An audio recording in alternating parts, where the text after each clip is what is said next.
പുറപ്പാട് 25 1 മുതൽ 40 വരെയുള്ള വാക്യങ്ങൾ. കൂടാതെ നിർമ്മാണത്തിന് കാണിക്കുക. കർത്താവ് മോശയോട് അരുളി ചെയ്തു, എനിക്കൊരു കാണിക്ക സമർപ്പിക്കാമെന്ന് നീ ഇസ്രായേൽക്കാരോട് പറയുക. സ്വമനസ്സ തരുന്നവരിൽ നിന്നെല്ലാം എനിക്കുള്ള കാണിക്ക നീ സ്വീകരിക്കുക. അവരിൽ നിന്ന് സ്വീകരിക്കേണ്ട കാഴ്ചദ്രവ്യങ്ങൾ ഇവയാണ്: സ്വർണം, വെള്ളി, ഓട്, നീലയും ധ്രുവവും അരുണവുമായ നൂലുകൾ, നേർത്ത ചണത്തുണി, കോലാട്ടിൻ രോമം, ഊറയിട്ട മുട്ടാടിൻ തോല്, നില കരുത്തലോ കഴുവേട്ടിലെ തടി, വിളക്കുകൾക്കുള്ള എണ്ണ, അഭിഷേക തൈലത്തിനുള്ള സുഗന്ധദ്രവ്യങ്ങൾ, ധൂപത്തിനുള്ള സുഗന്ധ വസ്തുക്കൾ, എഫോത്തും പുരസ്ത്രോണവും, അലങ്കരിക്കാനുള്ള ഗോമമേതകം, വൈഡൂര്യ സൂര്യരത്നങ്ങൾ. ഞാൻ അവരുടെ ഇടയിൽ വസിക്കാൻ അവർ എനിക്ക് ഒരു വിശുദ്ധ കൂടാരം സജ്ജമാക്കണം. ഞാൻ കാണിച്ചു തരുന്ന മാതൃക അനുസരിച്ചാവണം കൂടാരവും അതിലെ ഉപകരണങ്ങളും നിർമ്മിക്കുന്നത്. സാക്ഷ്യപേടകം.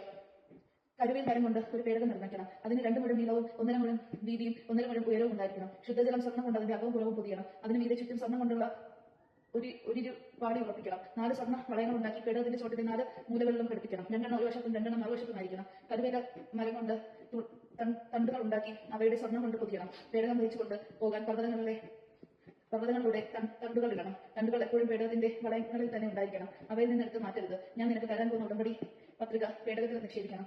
ശുദ്ധി ചെയ്ത സ്വർണ്ണം കൊണ്ട് ഒരു കൃപാസനം നിർമ്മിക്കണം.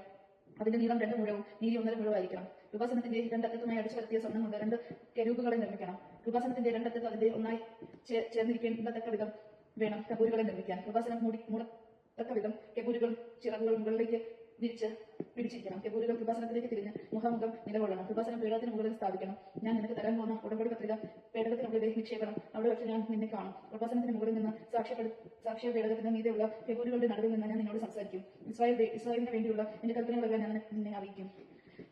സാന്നിധ്യ അപ്പത്തിന്റെ മേശ.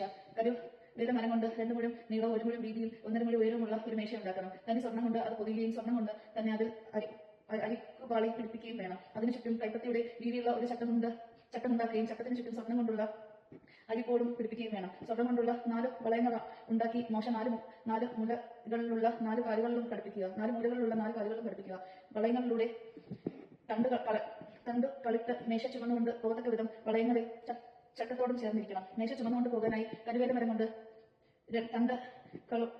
തണ്ടുകൾ ഉണ്ടാക്കി സ്വർണ്ണം കൊണ്ട് പൊതിയണം. താളുകളും തളികയും കലശങ്ങളും പാനീയ ബഹിയുള്ള ചക്ഷങ്ങളും തനി സ്വർണ്ണവും കൊണ്ടാവണം. തിരുസാന്നിധ്യത്തിന്റെ അപ്പവും എപ്പോഴും എന്റെ മുൻപാകെ മേശപ്പുറത്ത് വച്ചിരിക്കണം. വിളക്കുകാൽ. തനി സ്വർണ്ണം കൊണ്ട് ഒരു വിളക്കുകാൽ ഉണ്ടാക്കണം. അതിന്റെ ചുവടും തണ്ടും ശശനങ്ങളും മുകളിലേക്ക് പുഷ്പങ്ങളും ഒരേ സ്വർണ്ണത്തടികയും തീർത്തതായിരിക്കണം. ഒരു വശത്ത് നിന്ന് 3 വശത്ത് നിന്നും 3 എന്ന കണക്കിൽ വിളക്കുകാലിന്റെ ഇരുവശത്തുമായി 6 ശാഖകൾ ഉണ്ടായിരിക്കണം. വിളക്ക് തണ്ടിന്മേൽ ബദാം പൂവിന്റെ ആകൃതിയിലുള്ള ആകൃതിയിൽ മുകളിലും പുഷ്പപദങ്ങളിലും ചേർന്ന 4 ശരങ്ങൾ ഉണ്ടായിരിക്കണം. വിളക്കുകാലിൽ നിന്ന് പുറപ്പെടുന്ന 6 ശാഖകളിൽ ഓരോ ജോഡിയും അടിയാൽ ഓരോ മുകളും എന്ന കണക്കിൽ 3 മുകളും ഉണ്ടായിരിക്കണം. അടിച്ചു പരത്തിയ കരി സ്വർണത്തിന്റെ